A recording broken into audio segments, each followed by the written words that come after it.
Hey guys and gals, welcome back to another Vinny Vid Productions video. This video is going to be called Major Changes number 16.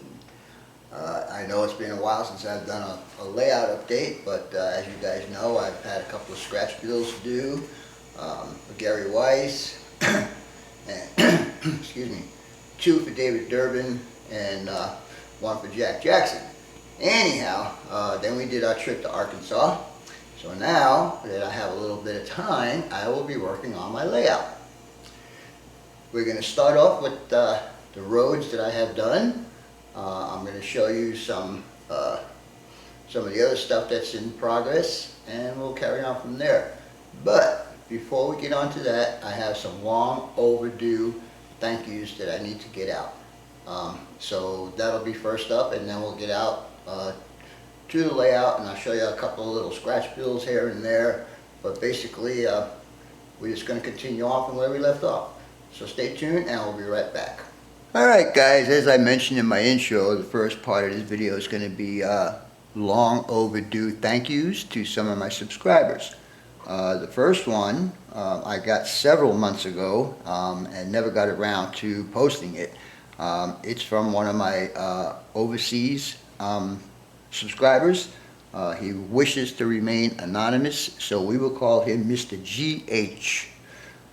Okay, so here's the note. I'm not going to read the whole thing, but it says, please find enclosed a scratch build specific to your layout.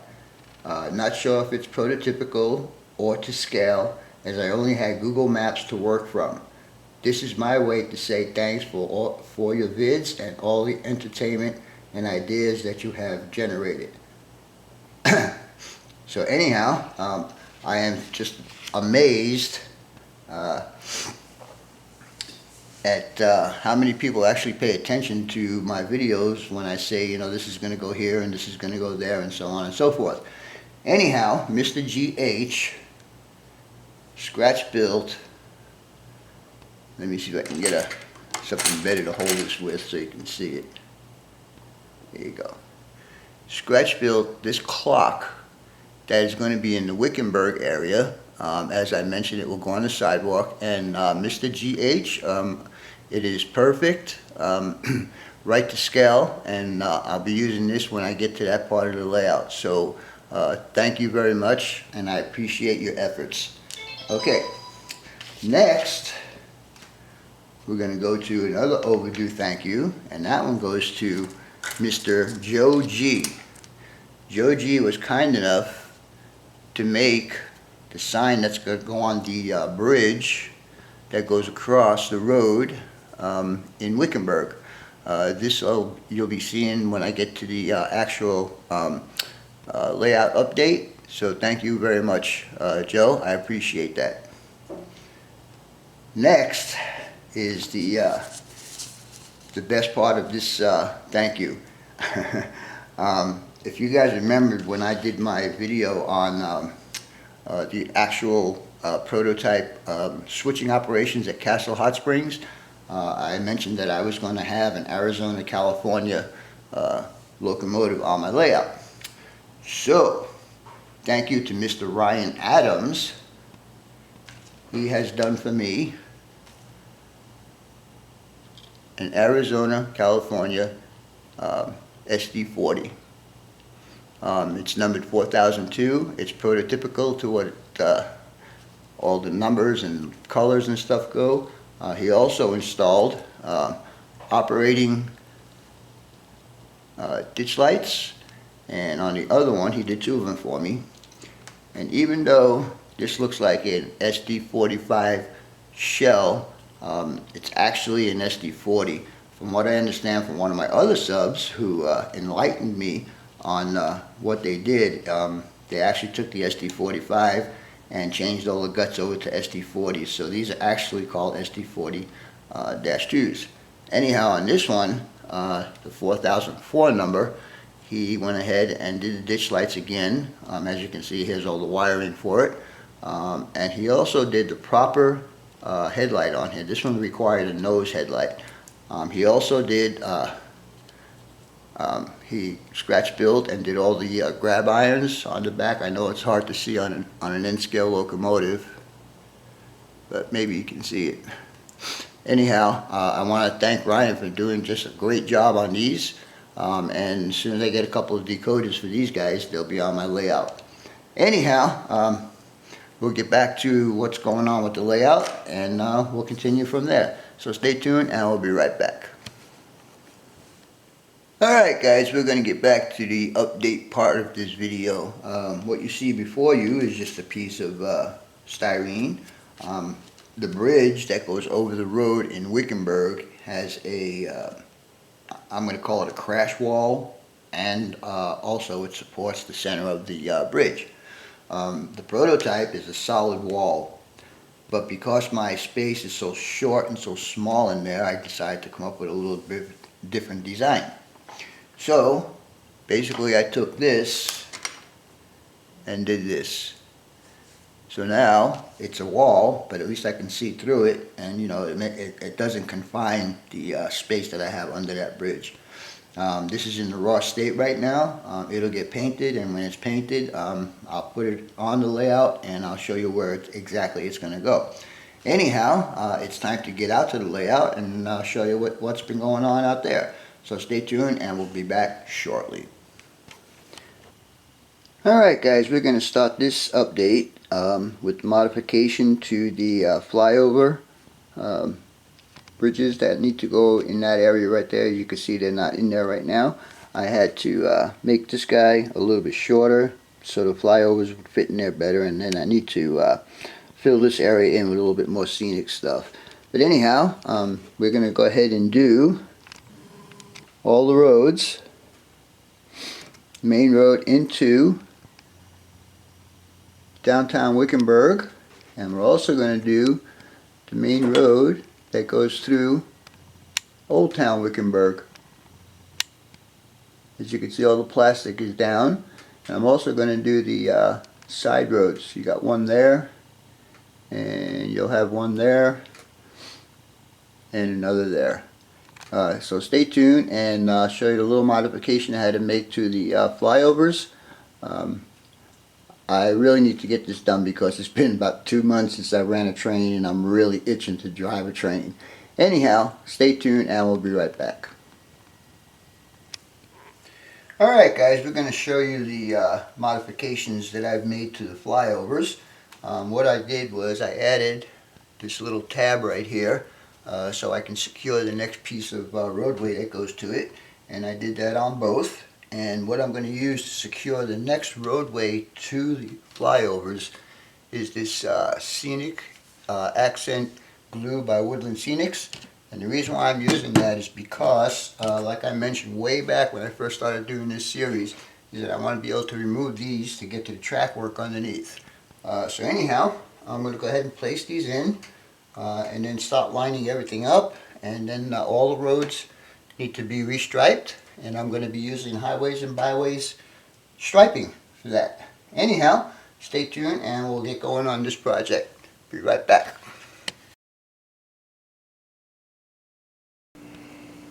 Alright guys, I'm going to give you a little sneak peek of what's going to be happening on my layout.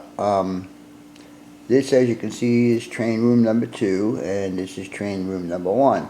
I'm currently working in the Wickenburg area, and I originally planned to have a siding here that goes up to the bridge that goes over the road, which is Wickenburg Way.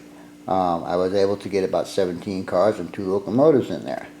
But if you follow this through, it goes through the wall here and immediately goes into Drake, where Hell's Canyon is located. This distance in here is about 80 miles. I compressed it into 6 inches. Okay, so that was my original plan. But since I've gotten the Arizona, California locomotives, I have another plan now. I want to give them some purpose for being on the layout, and so this is my plan that's going to happen next. I'm going to eliminate the siding that's here in Wickenburg, and I'm going to come through the wall with a Y right here, and this here would be going out to Parker. this is where the Arizona-California railroad comes in, and it comes down here and it goes to Castle Hot Springs and does the exchange for BNSF. It also gives me the opportunity to turn the locomotive around, and what I mentioned here about Hell's Canyon, I'll push further on down the layout. Anyhow, that's just a preview. There's a lot more stuff that's going to happen in train room number 1, and as soon as, like I said, as soon as I get finished with this Wickenburg area, we'll get back into it, and hopefully we'll get something running, hopefully before the winter. Okay, well that's it for now. We'll get back to the rest of the video. Be right back.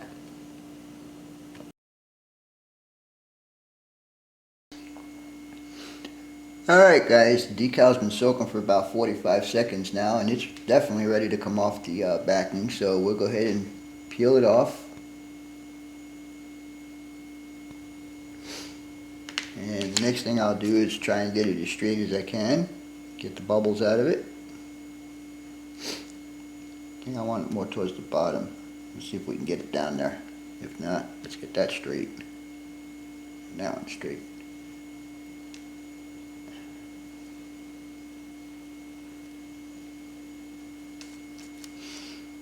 If I need to move it around, I give some more water to get under there to give it a little help to get it straightened out.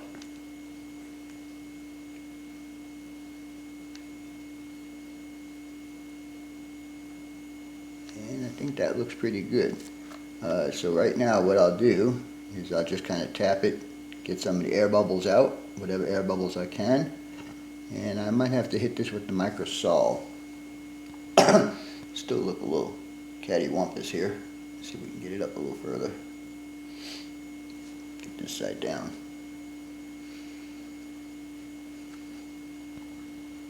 There we go. That's a little better.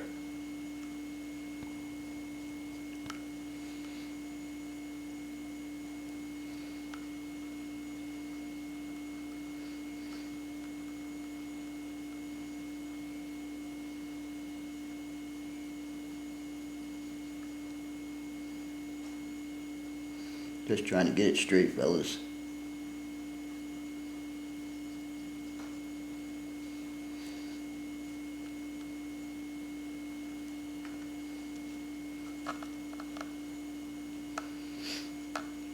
That was an unexpected move, but it actually did good. Got it right where I wanted it.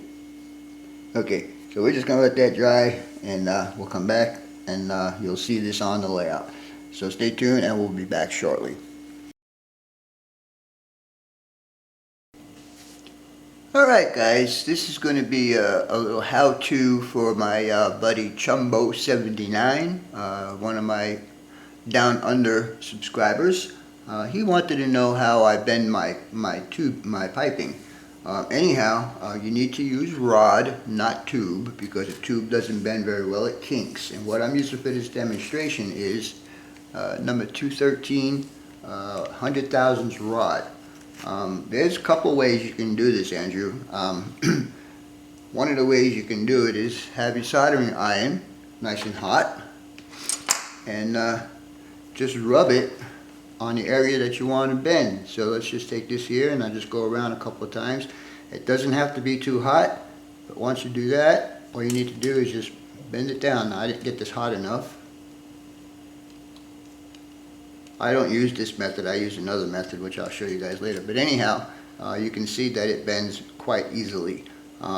It's going to take time for you to get all the measurements that you need, but this is the way it's done. Now the way I do it, which is probably not too cool to do, is I'll hold this at the point that I want to bend it at, and I'll take my little big lighter and I'll just go under a few times and then just bend it down. I think it's my way of doing it. Of course, doing it with the soldering iron is a good way to do it. Also, it doesn't need very much heat to bend. Your breath will actually bend it. If you take this and put it up, hold it where you want to bend it, and just put it in your mouth. Hold on a second and I'll do it.